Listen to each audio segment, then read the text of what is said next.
Hello everyone, আসসালামু আলাইকুম। আপনারা সবাই কেমন আছেন? আশা করছি সবাই ভালো আছেন।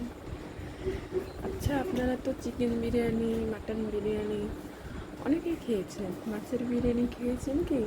হয়তো অনেকেই খেয়েছেন। তো আজকে আমি মাছের বিরিয়ানির রেসিপি শেয়ার করতেছি। প্রথমেই আমি পেঁয়াজ ভেজে নিলাম। আদা বাটা, জিরে গুঁড়ো, রসুন দিয়ে পেঁয়াজটা ভালোভাবে ভেজে এর মধ্যে আমি পোলাই চাল দিয়ে দিয়েছি।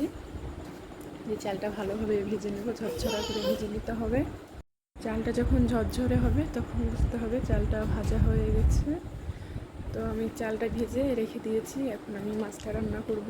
প্রথমে আমি কড়াইতে পেঁয়াজ দিয়ে দিলাম এবং সরিষার তেল, মরিচ গুঁড়ো, হলুদ গুঁড়ো, পরিমাণ মতো লবণ, জিরা গুঁড়ো দিয়ে মিশিয়ে নিচ্ছি। তারপর আমি এখন মাছ দিয়ে দিচ্ছি। আমরা সরিষার তেল খাই, সেই জন্য সরিষার তেল, আপনারা সয়াবিন তেল দিয়ে রান্না করতে পারেন।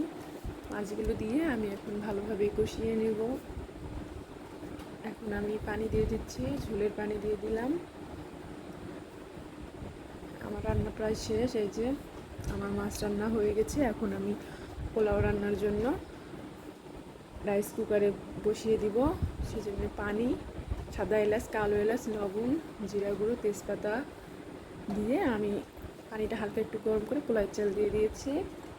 এখন এরকম অবস্থায় আমি মাছগুলো দিয়ে দিব। উপর থেকে একটু মাছের গ্রেভিটা ছড়িয়ে দিচ্ছি, যাতে করে কালারটাও সুন্দর আসবে এবং টেস্টটাও ভালো হবে। খেতে কিন্তু অসাধারণ। আপনারা অবশ্যই ট্রাই করবেন। দেখুন আমার রান্না হয়ে গেছে।